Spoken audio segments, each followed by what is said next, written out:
प्रभु श्री कृष्ण ने गोपियों के साथ बहुत सी लीलाएं की हैं। श्री कृष्ण गोपियों की मटकियां फोड़ते और माखन चुराते और गोपियां श्री कृष्ण का उल्हाना लेकर मैया यशोदा के पास जाती। ऐसा बहुत बार हुआ है। एक बार की बात है कि मैया यशोदा प्रभु श्री कृष्ण के उल्हानों से तंग आ गई और छड़ी लेकर श्री कृष्ण की ओर दौड़ी। जब प्रभु ने अपनी मैया को क्रोध में देखा तो वह अपना बचाव करने के लिए भागने लगे। भागते भागते श्री कृष्ण कुम्हार के पास पहुंचे। कुम्हार तो अपनी मिट्टी के घड़े बनाने में व्यस्त था, लेकिन जैसे ही कुम्हार ने श्री कृष्ण को देखा तो वह बहुत प्रसन्न हुआ। कुम्हार जानता था कि श्री कृष्ण साक्षात परमेश्वर हैं। तब प्रभु ने कुम्हार से कहा कि कुम्हार जी, आज मेरी मैया मुझसे बहुत क्रोधित हैं। मैया छड़ी लेकर मेरे पीछे आ रही हैं। भैया मुझे कहीं छुपा लो। तब कुम्हार ने श्री कृष्ण को एक बड़े से मटके के नीचे छिपा दिया। कुछ ही क्षण में मैया यशोदा वहां आ गई और कुम्हार से पूछने लगी, क्यों रे कुम्हार, तूने मेरे कन्हैया को कहीं देखा है क्या? कुम्हार ने कहा, नहीं मैया, मैंने कन्हैया को नहीं देखा। श्री कृष्ण ये सब बातें बड़े से मटके के नीचे छुपकर सुन रहे थे।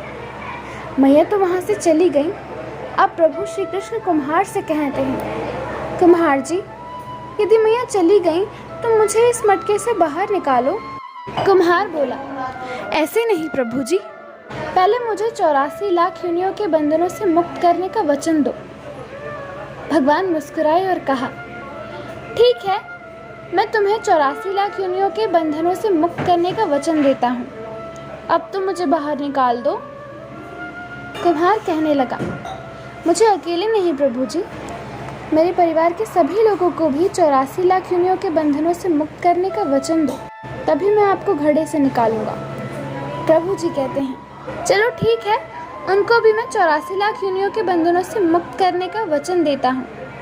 अब तुम मुझे घड़े से निकाल दो। बस प्रभु जी, एक विनती और है, उसे भी पूरा करने का वचन दे दो तो मैं आपको घड़े से निकाल दूंगा।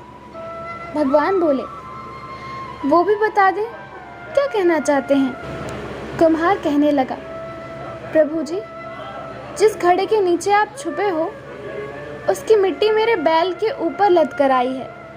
मेरे इन बैलों को भी 84 के बंधनों से मुक्त करने का वचन दो। भगवान श्री कृष्ण ने कुम्हार के प्रेम पर प्रसन्न होकर उन बैलों को भी 84 के बंधनों से मुक्त करने का वचन दिया। भगवान बोले, अब तो तुम्हारी सारी इच्छा पूरी हो गई, अब तो मुझे घड़े से निकाल दो। तब कुम्हार कहता है, अभी नहीं भगवान, बस एक अंतिम इच्छा और है, उसे भी पूरी कर दीजिए। और वो यह है, जो भी प्राणी हम दोनों के बीच के इस संवाद को सुने उसे भी आप 84 लाख योनियों के बंधन से मुक्त करेंगे। बस ये वचन दे दें तो मैं आपको इस घड़े से निकाल दूंगा। कुम्हार के प्रेम भरी बातों को सुनकर प्रभु श्री कृष्ण बहुत खुश हुए और कुम्हार की इस इच्छा को भी पूरा करने का वचन दिया। फिर कुम्हार ने बाल श्री कृष्ण को घड़े से बाहर निकाल दिया, उनके चरणों में साष्टांग प्रणाम किया, प्रभु जी के चरण धोए और चरणामृत लिया, अपने पूरे झोपड़े में चरणामृत का छिड़काव किया और प्रभु जी के गले लगकर इतना रोया कि प्रभु में ही विलीन हो गया। जरा सोचिए, जो बाल श्री कृष्ण 7 कोस लंबे चौड़े गोवर्धन पर्वत को अपनी छोटी सी उंगली पर उठा सकते हैं, तो क्या वो इस घड़े को नहीं उठा सकते थे? लेकिन बिना प्रेम रींझे नहीं नटवर नंदलाल, कोई कितना भी यज्ञ करे, अनुष्ठान करे, कितना भी दान करे, चाहे कितनी भी भक्ति करे, लेकिन जब तक मन में प्राणी मात्र के लिए प्रेम नहीं होगा, प्रभु श्री कृष्ण मिल नहीं सकते। भगवान श्री कृष्ण की ये कथा पसंद आई हो तो इसे अपने दोस्तों के साथ शेयर ज़रूर कीजिए, क्योंकि ज्ञान बांटने से बढ़ता है, इसलिए ज्ञान बांटते रहिए।